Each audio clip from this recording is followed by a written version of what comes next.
Mga totoong kwentong pangkababalaghan. Mga kwento ni Lolo Jess. Magandang araw mga apo. Ako ang inyong Lolo Jess. At welcome na welcome kayong palagi dito sa ating kwentuhang pangkababalaghan. Mga apo, naghahanda na ba kayong pakinggan ang kwento ng aking dating kaibigang sabongero at isang magtataring nagngangalang si Paring Ador? Pues, kung kayo'y nakahanda na, hala sige, umpisahan na natin ang ating kwentuhan. Sa lahat ng aking mga naging kaibigan noong kabataan o kalakasan ko pa, ay namumukod tangi itong aking kaibigang si Paring Ador. Dahil sa siya'y isang PWD, isa siyang bingot at may problema pa sa paningin ng kanyang kaliwang mata na siyang ginagamit niya upang sipating mabuti o asintahin ang taring ikinakarga niya sa isang manok panabong na ipinagkatiwala sa kanya ng may-ari ng panabong na yon.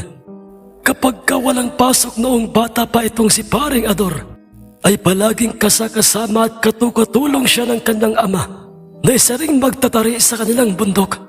Masaya si Paring Ador na palagi siyang isinasama ng kanyang ama saan man ito pumupunta upang magtrabaho. Pag hindi sa bundok, ay sa dagat. Dahil ang katotohanan ay tampulan siya ng tukso o biktima siya ng pambubuli ng kanyang mga kaklase sa school dahil sa kanyang panlabas na itsura, at iyon ang naging dahilan upang panghinaan na ng loob itong si Paring Ador hanggang sa siya'y magpasya nang huminto na lang sa pag-aaral, at mas naisin na lang niya ang tumulong sa kanyang ama sa lahat ng mga gawain nito. Bilang isang ama o magulang ni Paring Ador, ay mahigpit siyang tinututulan at pinagpapayuhan ng kanyang ama't ina na wag papadaig sa anumang mga pagsubok o panunokso ng ibang mga tao. Sa halip ay magpursige siyang makapag-aral upang kahit papaano'y may matutuhan siya sa kanyang buhay. Bagay na yun naman talaga ang katotohanan. Walang matinong magulang mga apo ang hindi nagnanais ng mabuti para sa kanyang anak. Nag-iisa lamang o sulong anak lamang itong si Paring Ador, at sila'y naninirahan noon ng simple sa aming baryo na sakop ng probinsya ng Sorsogon. Ganoon pa may, sa kabila ng kapansanang meron itong si Paring Ador, ay labis-labis naman ang pasasalamat ng kanyang mga magulang sa kanya dahil sa sila'y biniyayaan ng isang mabuti at mapagmahal na anak. Oo mga apo, totoo ang mga narinig niyo, dahil itong si Paring Ador ay may likas na angking kabutihang loob, marunong rumespeto sa kapwa, kaidaran man niya o hindi, kakilala man o mga dayuhang nakakasalamuhan niya sa murang edad niya, ay saksi ang kanyang mga mata sa kung gaano kaporsigidong kumita ng pera ang kanyang amang magtatari, kaya't hindi niya alintana ang puyat at lamig sa karagatan sa tuwing kasama niya sa laot ang kanyang ama upang sila'y mangisda. Hindi niya pinapansin ang magbuhat ng mga kahoy, magkopra, kung sa ganoong paraan lang ay kahit papaano'y mabawas-bawasan ang trabahong nakaakibat sa kanyang ama sa anumang gawain ito sa bundok. Makuhan anak Ador, wala ka na ba talagang planong magpatuloy sa pag-aaral anak? Ang tanong sa kanya ng kanyang butihing ama kung saan ay makikita silang dalawang kasalukuyang nagtitingkal ng lukad na nasa bao at magkatabi sila sa loob ng lugarang pag-aari ng aming kabaryo. Hindi na po ite, wala na po ako plano mag-aral. Hay anak, alam mo kung ako lamang ang tatanungin, gustong gusto ko at ng iyong ina ang ipagpatuloy mo ang naudlot mong pag-aaral. Dahil anak, lubhang napakahalaga sa isang tao ang may alam sa mga bagay-bagay. At hindi mo yun malalaman kung hindi ka matututo na katulad namin ng iyong ina. Kung hindi ka mag-aaral, kahit man lang sana sa high school anak, ay makapagtapos ka Anak, makinig ka. Napaka-importante ng edukasyon para sa isang tao. Pag mayroon kang pinag-aralan, ay hindi ka mamaliitin at pagtatawanan ng ibang tao kahit pa'y anuman ang makita nilang kapintasan sa iyo. Sa kabila ng mga makatotohanang mga sinabing iyon ng kanyang ama sa kanya, ay nanindigan pa rin itong si Paring Ador na hindi na magpapatuloy pa sa pag-aaral. Ayos lamang po ang ganito. Ganito lang po ako. Pagtawanan ba nila ako at nakakatulong pa ako sa inyo? Sa ating pamilya. Sagot niya sa kanyang ama, "Ay, anak, sige. Kung iyon na talaga ang pasya mo, ay wala na kaming magagawa pa ng iyong ina." Ang hindi alam noon ng mga magulang ni Paring Ador na merong malalim o matibay na rason itong si Paring Ador sa kung papaano siya irerespeto ng ibang tao na kahit pa'y hindi siya nakapag-aral, iyon ay ang magkaroon ng maraming pera o maging mayaman. Ngunit hindi niya alam kung papaano siya magiging mayaman sa paglipas pa ng maraming taon, mga apo. Hanggang sa itong si Paring Ador ay maging ganap na ngang binata. Bukod sa paghahanap buhay sa bundok at pangingisda, ay naging bisyo o lipangan na rin ni Paring Ador o mag-alaga ng mga sasabungin ng kanyang amang magtatari. Palagi rin siyang kasakasama ng kanyang ama saan mang lugar na merong salpukang magaganap. Naging agaw pansin siya sa maraming mga taong nasa sabungan, nasa paligid ng sabungan na nakakakita sa kanya. Ang iba sa mga ito'y nakikita niyang nagpapailing-iling at natatawa ang mga ito sa tuwing nailalandas ng mga ito ang kanilang paningin kay Paring Ador. Napapayuko na lamang noon at napapaluha sa sobrang kahiyan si Paring Ador. Ngunit sinong makapagsasabing totoo ngang bilog ang mundo na pagminsan ay ang mga taong hindi mo inaasahang magkakamal ng maraming salapi o maging mayaman at anyag ay sila pa itong magtatagumpay sa buhay dahil pauwi na noon galing sa kanilang dinaluhang sabungan ang kanyang amang magtatari at si Paring Ador nang sa hindi inaasahay isang pangyayari sa gilid ng daan ng bundok. Ang hindi kapani-paniwalang mangyayari ang siyang magpapabago sa buhay ng pamilya ni Paring Ador. Dahil nakapagtatagang bigla-bigla ay bubuhos na lang ang malakas na ulan at agad-agad rin itong hihinto. Ganoon din ang pagbayo ng hangin, lalakas bigla at mawawalang kusa ang malakas na ulan at hampas ng hangin. Araw noon ng Biyernes kung saan ay usap-usapan sa aming baryo na araw yon ng mga di nakikitang mga nilalang. Parehong napakamot ng kanilang mga ulo ang mag-ama. Hindi sila makapagsalita dahil sa mga kakaibang mga pangyayaring hindi kapani-paniwala kung ito'y ikikwento mo sa ibang tao. Pero yun ay totoong naranasan nilang mag-ama. Mas lalo pa silang dalawang nahintakutan at kamuntik-muntikan na nga silang mapatakbo nang wala sa oras dahil bigla na lamang tumilim ang paligid at gumuhit ang matalim na kidlat at pinuntirya noon ang lugar kung saan merong mga malalagong kawayanang nasa gilid ng daan at ito'y napakalapit lang sa kanila. "Dapa, anak, dapa, dalian mo, pagkatamaan tayo ng kidlat." Winasak ng malakas na hagupit ng kidlat ang malagong puno ng kawayan at halos matus na ang punong kawayan. Pagkatapos nooy, muling lumiwanag ang paligid at paunti-unti nang nanunumbalik ang kanina lang ay magandang panahon. Hindi ano pang klaseng milagro ito. Ngayon lamang ito nangyari sa aming buhay. Ano kayang gustong ipahiwatig nito? Ang sabi ng kanyang ama. Inayak kaagad ni Paring Ador ang kanyang ama na magmadali na silang iwan na ang lugar na yon. Ngunit bigla na lamang bumagsak sa gitna ng daang kanila sanang lalakaran ang isang mataas na kawayang tinamaan ng kidlat. Lumagapak ito sa lupa at do'y nahati ito sa dalawang parte at merong bilog na bagay na kasing laki lamang ng Jolens ang nakita nilang mag-ama na iniluwa ng nahating kawayan. Kulay itim at kulay puti ang nasabing bilog na bagay na yon. Ngunit nang ito'y hinawakan o dinampot ng kanyang amay, mainit ang bagay na ito at makinis na parang isang hasaan. Pero papaano ito nakapasok sa loob ng isang mataas na kawayan? Ano bang klaseng mutya ito?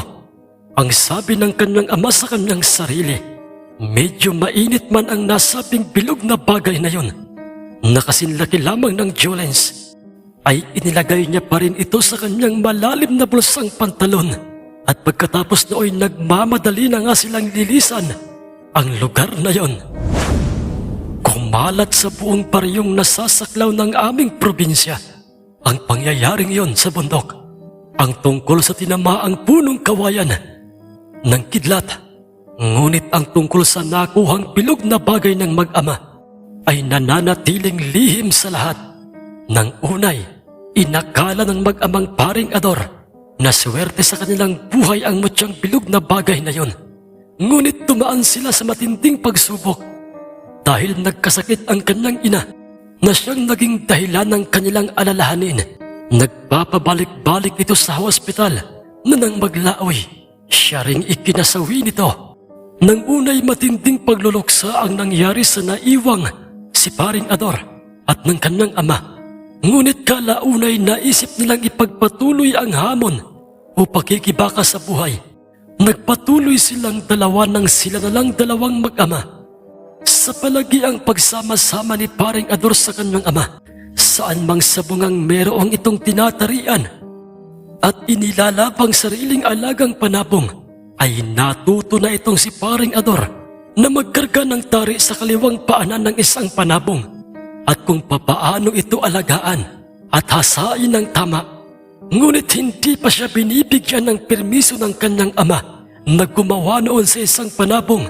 Nasanay na rin at hindi na niya pinapansin pa ang mga iba't ibang panlalait, panunukso sa kanya ng ibang mapanghusgang mga tao, hanggang sa dumating na ang puntong maging ang kanyang ama ay tinapuan ng isang karamdamang gigiba sa buhay ni paring Ador. Katulad ng kanyang ina, nagkasakit rin ito at magkailang beses din na dinala sa hospital.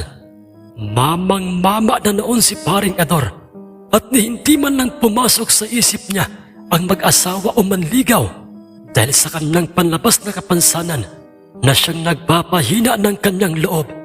Pumanaw ang kanyang ama at maraming mga utang ang naiwan kay paring Ador. Pasensya na po, Tatang Kilgat. Wala po kasi ako maitatabing pera para ipambayad sa inyo. Kalinipin lang ko kasi nitay. Ang pakiusap ni paring Ador sa negosyanteng pinagkakautangan nila ng pera. Ngunit, Abay, hindi pwede yan, Ador. Yang mga katwiran mong yan, kinakailangan gumawa ka kagad ng hakbang, Ador. Gusto ko sa susunod kong pagparito ay may pera ka nang ipambabayad sa akin. Nagkakaintindihan ba tayo, Ador? Abay, natutulog ang perang puhunan ko sa inyo. Sige po, Tatangkilyar. pagtalikod ng matanda sa kanya'y napaluha itong si paring Ador dahil hindi niya alam kung saan siya didiskarte ng pera upang ipambayad sa matanda. Hanggang sa aksidenteng mapalandas ang kanyang paningin sa isang baul na nasa ilalim ng katre, kung saan mga apo ay doon nakalagay ang mga tari at iba pa ng kanyang namayapang ama. Marahan siyang naglakad papalapit doon at kanya itong binuksan. At doon nakita niya ang mga tari kasama ang bilog na bagay na aksidenteng napasa kanila. Kinubabawan ng kasamaan ang isip ni paring Ador. Kinuha niya ang pabilog na bagay na yon at itinapon niya ito sa labas ng kanilang nakabukas na bintana. Alam niyo pa mga apo, kung ano ang dahilan kung bakit pagalit niyang itinapon yung bilog na bagay na yon? Dahil mga apo, Inisip noon ni paring Ador na yun ang nagdala ng kamalasan sa kanilang pamilya dahil kung papaano winasak ng kidlat ang punong kawayan na pinagmula ng bilog na bagay na yun ay para kay paring Ador. Ganoon rin ang nangyari sa kanilang pamilya. Sinikap ni paring Ador na dumalo sa anumang mga lugar na merong magaganap na salpukan. Dala niya ang lalagayan ng mga tari ng kanyang ama. Nagpapakasakali siyang merong mga sabungerong ipagkakatiwala ng mga ito ang kanilang panabong sa kanya upang kargahan niya ng tari. Ngunit nabigo siya dahil hindi katulad ng kanyang ama. Nilalangaw lang siya sa isang lugar ng sabungan. Hindi siya sikat kaya hindi siya pinapansin. Bagkus ay pinagtatawanan lang siya ng mga sabungerong naroroon. Pinutol yan. Paano tayo magtitiwala sa kanya? Ikong yung kanyang itsura nga'y disgrasyado na parang tinamaan ng tare. Bulag ang kaliwang mata na para bang natusok ng tare. Tapos bingot pa na parang nadaplisan ng tare, di ba? Kwak, ak, ak, ak. Ang sabi ng isang sabungerong nasa labas ng sabungan at naghahagal pa ka naman ang kanyang mga kasamahang mga sabungero dahilan upang tumalikod na lang itong si paring Ador at bagsak ang kanyang balikat na umuwi sa kanyang bahay. At dooy naratnan niya ang matandang si Tatang Gilyer. Nakaabang na itong salubong ang kilay na nakatitig sa kanya. Ang malakang perang ipambabayad, Ador, sa utang niyo sa akin. Ngayon, narito, kasama ko si Kapitan at ang mga tanod. Pirmahan mo itong papel na ito na siyang nagsisilbing kasulatan o kasundo ang lalayas ka na rito sa inyong bahay. Dahil sa ang bahay niyo, ang inyong lupa, ang siyang magiging kabayaran ng utang ng mga magulang mo sa akin. Tumutol doon si paring Ador sa gustong mangyari ni Tatang Gilyer dahil higit na mas mahal ang kanilang bahay o ang kanilang lupa kung ito'y ikukumpara sa kantidad ng perang inutang ng kanyang mga magulang sa kanya. Higit sa lahat, ang mga masasayang naiwan o mga alaala ng kanyang mga magulang doon ay hindi na niya muli pang maaalala. Ngunit wala na siyang magagawa pa dahil wala naman siyang perang ipambabayad sa kanya o sa matandang si Tatang Gilyer. Ginawang babuya ng matandang negosyante ang kinatitirikan ng lupa ng bahay nila paring Ador o ang lupaing saklaw ng kanilang pag-aaring lupa. Dala ni paring Ador ang karton na naglalaman ng kanyang mga kagamitan, damit at iba pa. At napapaluha siyang naglakad patungong bundok dahil doon sa kuprahan na pag-aari ng kanilang kabaryo ay doon siya maninirahan. Ngunit mga apo, nakasalubong ko siya sa daan, sa mismong daan ng bundok. Pauwi na kasi ako noon galing sa pagpastol ng aming kalabaw. Sa awa ko noon sa aking kaibigang si paring Ador ay walang pagdadalawang isip ko siyang inayang sa aming bahay na lang manirahan. Todo tanggi pa ito sa akin nung una, kesyo nakakahiya raw sa amin. Pero pinilit ko at pinangako ang ituturing naming kadugo, si paring Ador, hanggang sa siya'y makumbinsi ko na sumama sa aming bahay. Itinuring namin siyang pamilya mga apo. Kung ano ang pagkain namin noon ay siya ring pagkain niya. Hanggang sa magkataong naisip kong tumalo ng sabong sa isang liblib na baryo o sityo kung saan ay usap-usapang dadagsain yun ng mga mamumusta, mga sabungero, higit sa lahat ay mga patikan at mga tanyag na mga magtatari. Ano pare? Natalo ka sa sabungan ng sitang yan? Oo paring Ador. At siguro'y napapanahon na upang ihanap ko ng makakapareha sa laban itong himas kong bangkas na panabong kong ito. Tingnan mo, pare, kondisyon na kondisyon yan, di ba? Ang sabi ko noon kay paring Ador, habang ibinibida ko sa kanya ang hawak kong bangkas na panabong. Sino pare ang magkakarga ng tara sa kanya? Magandang tanong yan, paring Ador. Di sino pa? Sino pa nga ba? Kundi ang aking kaibigan at itinuturing ko ng kapatid at kumparing si paring Ador. Napanaag ko noon ang mga halo-halong emosyong, gulat, saya at takot sa kanyang hitsura. Ngunit tumanggi siya sa gusto kong mangyaring yun dahil dahil sa ayon sa kanya'y natatakot siyang baka matalo lang ang aking panabong na kanyang pagkakargahan ng tari. Ano ka ba, paring Ador? Huwag kang mag-isip ng kung ano-anong mga negatibong mga pangyayari. Mananalo ang aking pangkas bukas. Dahil anak ng isang bantog na magtatari at may prinsipyo ang magkakarga ng tari sa aking panabong. Hindi ba, paring Ador? Ang sabi ko noon sa kanya upang kahit papaano'y lumakas ang kanyang loob. At yun naman ay nagkabisa sa kanya. Pumayag na nga siya sa gusto kong mangyari. Sige, paring Tess. Ihanda mo na, paring Ador. Ang taring gagamitin mo sa aking pangkas. Ayos ba? Kinagabihan, inihanda ni paring Ador ang taring ilalagay niya sa aking panabong. Pagkabukas niya na pagkabukas ng lalagayan ng mga tari upang pumili ng isa doon na siyang kanyang hahasain o babairin, ay biglang kinilabutan itong si paring Ador sa kanyang nakitang bilog na bagay na parang jolens sa loob ng kanyang lalagayan ng mga tari. Nagtaka siya dahil alam niya sa kanyang sariling itinapon na nga niya ito. Ngunit nang mahawakan niya ito'y do'y nasalat ng kanyang daliring parabang pwede yung gamiting pampaid o panghasa sa kanyang tari o hasaan ng tari. Marahan niyang inihasa doon ang taring napili niya. Panayad lamang at paulit-ulit niyang inihasa doon ang kanyang tari at pagkatapos ay kanyang diniinan ang talim ng tari. Nagtaka si paring Ador sa kung papaanong tumalas ng ganoon ang taring yon. Nang sa hindi inaasahay do'y pumasok sa isip ng baka nga ito'y isang mutya. Isang uri ng batong mutya na hindi kaagad-agad nagkakaroon ng bisa sa sinumang nagmamay-ari nito. Sa halip ay kinakailangan pa itong tumagal sa pag-iingat na nag-aalaga sa kanya. Kinaumagahan, labanan ng aking bangka sa isang sitio o liblib na baryo kung saan ay ang panabong ni David na isang kasilhin o purong itim na panabong ang makakabangga ng aking bangkas. At yun ay isa ng fighter na panabong kung baga sa isang tao, mga apo. Fighter itong parang si Pacquiao. Pansin ko ang pangangatal at tindi ng konsentrasyon ni paring Ador habang ikinakarga na nga niya ang tari sa paanan ng aking bangkas. Dahil hindi pipitsuging magtatari ang nakikita naming nagkakarga ng tari sa panabong ni David, kundi isang tanyag na magtatari at nagngangalang si Gaspar.